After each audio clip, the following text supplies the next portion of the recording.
លោកស្រីនាងកញ្ញាជាទីមេត្រីសូមស្វាគមន៍ជាងកាត់សក់ប្រ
អរគុណបាទអញ្ចឹងឥឡូវនេះវត្តមានកីឡាកររបស់យើងទាំងពីររូបបាទបានឡើងមកកាន់សង្វៀនប្រកួតហើយបាទលុយបាទលុយច្រើនម្លេះខ្ញុំគ្រាន់តែឃើញល្ងិតមុខបាទឡើងមកកណ្ដាស់បាទសិទ្ធិប្រាក់ឧបត្ថម្ភបាទជូនបាទចំពោះកីឡាកររបស់យើងបាទពីគណៈអធិបតីបាទដែលលោកចូលទស្សនាការប្រកួតបាទនៅក្នុងថ្ងៃនេះបាទហើយអ្វីដែលកាន់តែពិសេសណាបាទលោករីគីបាទឥឡូវនេះគឺមុននឹងចាប់ផ្ដើមនៃការប្រកួតបាទនេះប្រាក់ឧបត្ថម្ភសូមនិយាយពីរឿងលុយឧបត្ថម្ភសិនអាយអាដាមអ្នកអង្គញាតាបាទគឺក៏មានការឧបត្ថម្ភមកជូនបាទទៅកាន់កីឡាកររបស់យើងបាទវត្តមានរបស់បាទអ្នកអង្គញាលៀងខុនបាទក៏បានឧបត្ថម្ភបាទជូនដល់កីឡាករបាទព្រំសំណាងបាទមកសូនប្រហែលលោករីគីច្រើនមកសូនដូចសូន2 03 03 3បាទប្រហែលទៅ03ដើមហ្នឹងតាបាទកីឡាករព្រំសំណាងវត្តមានរបស់អ្នកអង្គញាលៀងខុនសាស្ថាបនិកបាទរបស់ក្រុមជីមបង្គ្រប់នេះលោកបានឧបត្ថម្ភជូនដល់កីឡាករបើឈ្នះបាទអត់ទាន់អញញឹមបាទអញញឹមតិចសិនបាទអញញឹមតិចសិនទៅបើឈ្នះទទួលបាន4 លានរៀលស្មើនឹង$1000បើឈ្នះ$1000កីឡាករបាទធីរ៉ាអត់ទាន់វាយផងអញបាទតាវត្តមានរបស់កីឡាករធីរ៉ាគូបន្ទាប់បើឈ្នះ$1000ដូចគ្នាបាទប្រាក់ឧបត្ថម្ភពីអាដាមបាទទៀលលេងឧបត្ថម្ភជូនដល់កីឡាករព្រំសំណាង$500បន្ថែមទៀតវត្តមានកីឡាករធឿនធីរ៉ា$500ដូចគ្នាពីអាដាមទៀលេងនោះបាទបងណាងបាទឥឡូវមក500ពីលើទៀតហើយណាបាទបាទមានន័យថាប្រាប់បដិញគ្នាបាទប្រាប់បដិញគ្នាបាទបដិញបងធីរ៉ាជាមួយនឹងព្រំសំណាងបាទបន្តគ្នាបាទបន្តឥឡូវទៅមុខទៀតវត្តមានបាទរបស់អាដាមបាខឹមបាទស៊ុនសូដាឧបត្ថម្ភបាទជូនដល់កីឡាករព្រំសំណាង $100បន្ថែមទៀតកីឡាករធឿនតារា$100ដូចគ្នាបាទសូមសម្លេងចាដៃជូនដល់កីឡាកររបស់យើងមួយទៀតបាទចឹងនេះហើយគឺជាការយកចិត្តទុកដាក់ពីគណៈអធិបតីបាទវត្តមានដែលលោកចូលទស្សនាការប្រកួតលើកទឹកចិត្តជូនដល់កីឡាករគុណខ្មែររបស់យើងដែលឡែកព័ត៌មានល្អមួយទៀតសម្រាប់ Thiago គាត់នឹងទៅប្រកួតនៅក្រៅប្រទេសនាពេលខាងមុខនេះតំណាងឲ្យកម្ពុជារបស់យើងបាទអញ្ចឹងឥឡូវនេះ Thiago គាត់ប្រកួតតំណាងគុណខ្មែរដណ្ដើម40គីឡូវ៉ាត់ពិភពលោកនៅក្នុងថ្ងៃខាងមុខសង្ឃឹមថាគាត់នឹងធ្វើបានល្អនោះបាទវត្តមានរបស់គាត់កម្លាំងចិត្តឲ្យ Thiago មួយបាទប្រេស៊ីលទៅប្រកួតនៅបរទេសតំណាងឲ្យខ្មែរយើងដើម្បីដណ្ដើមខ្សែក្រវ៉ាត់ក្នុងនាមគុណខ្មែរ Original from Cambodia បាទចាំមានន័យថានេះបាទពិតជាមានការយកចិត្តទុកដាក់បាទពីវត្តមានគណៈអធិបតីបាទភ្ញៀវបាទកិត្តិយសបាទឲ្យគាត់ចូលទស្សនាការប្រកួតនៅក្នុងថ្ងៃនេះបាទអញ្ចឹងអ្វីដែលកាន់តែពិសេសបាទវត្តមានអ្នកអង្គការលៀងខុនសហស្ថាបនិកនិងជាប្រធានក្រុមប្រឹក្សាពិបាលក្រុមហ៊ុនជីបម៉ុងក្រុមដែលលោកតែងតែឧបត្ថម្ភជូនដល់កីឡាកររបស់យើងឥឡូវនេះប្រកួតទូនទីតែម្ដងបាទជូនដល់លោកកញ្ញាកណ្ដាលដែលជាអ្នកគ្រប់គ្រងការប្រកួតលោកនុកវ៉ាន់ថេន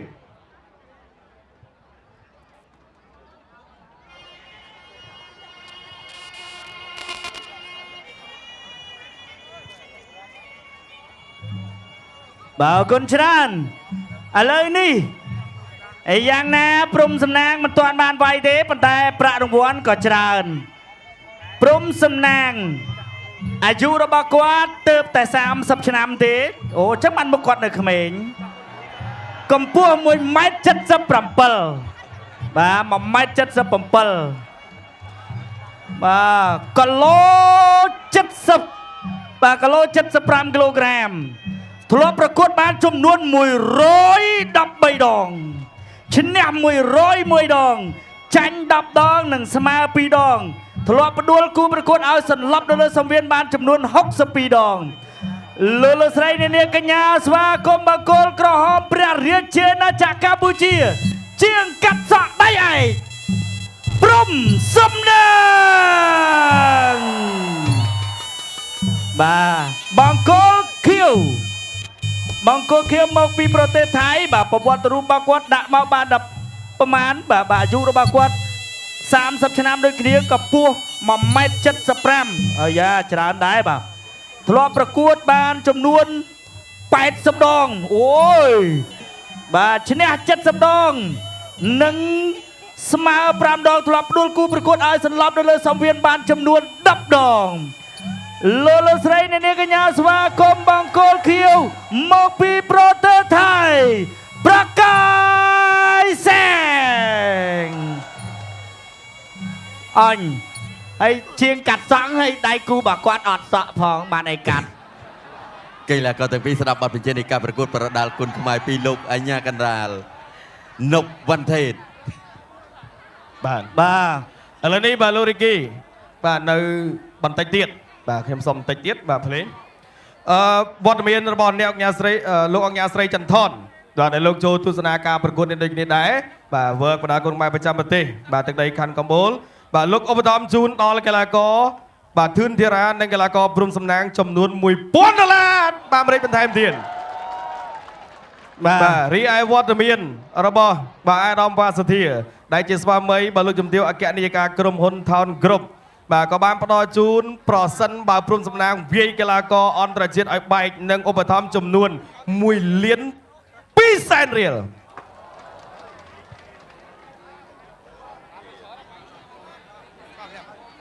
ចុះក្រមបាទត្រៀមចឹងមានន័យថាធឿនតារា1000ព្រៀបប្រកួតបាទវត្តមានកីឡាករគូទី6ដែលជាគូអន្តរជាតិកម្ពុជានេះបាទលោកអង្គការស្រីចន្ទថនទឹកទី1 round 1 ជាកាត់សក់ដៃឯកបាទជាមួយនឹងប្រកាយសែងភេសជ្ជៈពៅកម្លាំងវើកញ៉ាំវើកបង្កើនធម៌ពលឥតឈប់ឈរណែដៃរបស់ពូណាងនេះហើយជាដៃគ្រោះថ្នាក់បាទពូណាងទាត់ជើងក្រោមមួយទាត់ជើងក្រោមតេះសងមកវិញរបស់ប្រកាយសែងបាទកីឡាករព្រំសំណាងនេះគាត់តស៊ូយូរឆ្នាំហើយបាទ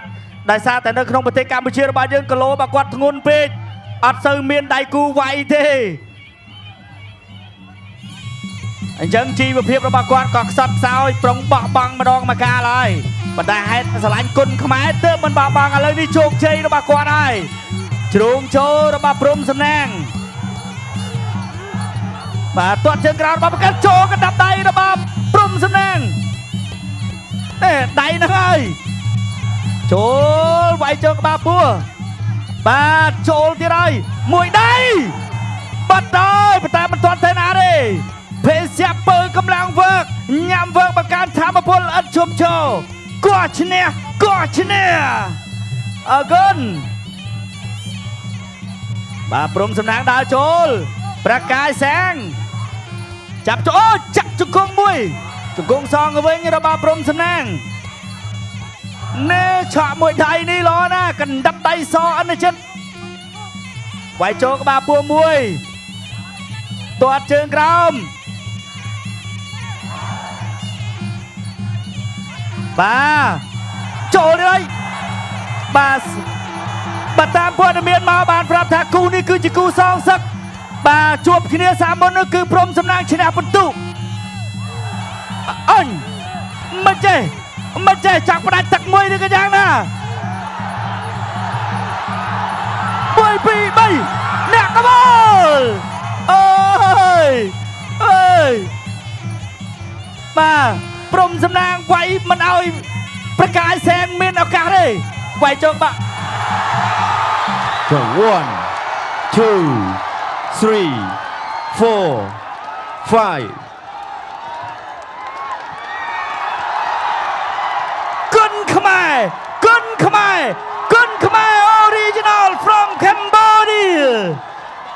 ភេសជ្ជៈពើកម្លាំងវើកភ្លេងត្រៀមមកហើយបាទពូណាងមិនចេះតែវាយមកមុខទេណាបងប្អូនកាត់សក់ក៏ចេះនៅជំនាញមួយទៀតតិចទៀតឲ្យបងប្អូនឃើញចង់ឃើញអត់សូមផ្ដល់កម្លាំងចិត្តឲ្យភេសជ្ជៈពើកម្លាំងវើកមួយបាទពូណាងត្រៀមបាទអរគុណ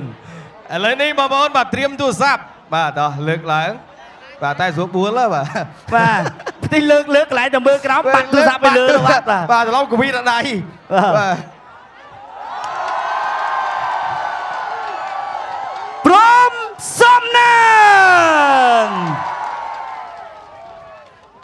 បាទលោករីគីបាទហុងស៊ុយល្អណាស់បាទសម្រាប់គុណខ្មែររបស់យើងនៅពេលបច្ចុប្បន្នបាទនិយាយទៅគឺយើងផ្ដួលកីឡាករលំដាប់ច្រើនបាទច្រើនមែនតើបាទពីមួយទៅមួយបាទនេះសបញ្ជាក់ឲ្យឃើញថាកីឡាបាទមិត្តភាពកីឡារស់ក្នុងសន្តិភាពបាទកីឡាបាទនៅពេលបច្ចុប្បន្នបាទកម្ពុជារបស់យើងមានការរីកចម្រើនយ៉ាងខ្លាំងបាទតែអញ្ចឹងមិនដឹងថារបស់ពិតបាទមិនដឹងដល់ពិតបាទពូណាងកាលមុនមិនទាន់មានខ្សែកច្រើនអញ្ចឹងឥឡូវមានខ្សែកច្រើនហើយបាទអូយបាទអៀនទៀតភ្លេងត្រៀមបាទនេះបាទបងប្អូនចង់ឃើញជំនាញរបស់គាត់មួយទៀតទេខ្ញុំកាន់តុងជាតិតែពងឲ្យឆ្ងល់នេះបាទចូលចង់និយាយថាពាក់ផ្សេងទៀតទុកកដាលឲ្យខ្ញុំមិនដែរណែDJ play music អរេអូជប់តែអញ្ចឹងលុយឧបត្ថម្ភអត់ឲ្យយ៉ាប៉ុណ្្នឹងក៏បានតា DJ play 3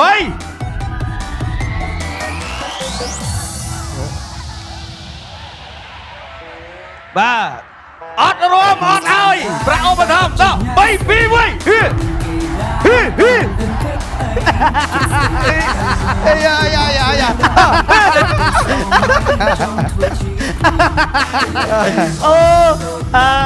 អ្វីដែលសំខាន់ណាឲ្យពេលគាត់ធ្វើអញ្ចឹងទូចហ្មងហើយជួយខ្ញុំរកវាយគាត់ណាទៅបាទចាំតានេះពេលបច្ចុប្បន្នដៃប្រពន្ធណានេះដល់ពេលកីឡាកម្ពុជារបស់យើងអូខេអរគុណយើងសបញ្ជាក់ឲ្យឃើញថា SEA Games នាពេលខាងមុខនេះបាទសង្ឃឹមជាមួយនឹងមេដាយមាសបាទជូនជាតិជាច្រើនសម្រាប់កីឡាគ្រប់ទម្រង់របស់កម្ពុជានេះ គឺការរស់នៅក្រោមដំបូលសន្តិភាពបាទដែលយើងអាចរកបាននៅធនធានកីឡាករល្អៗប្រកួតទូនទីជាបន្តទៀតជូនដល់គណៈកម្មការបច្ចេកទេសប្រកាសលទ្ធផលជាផ្លូវការ បាទសូមអរគុណកីឡាករបងកូក្រមព្រមសំណាងទទួលបានជ័យជំនះដោយកីឡាករបង្គោលគេបោះបង់ការប្រកួតនៅក្នុងទឹកទី1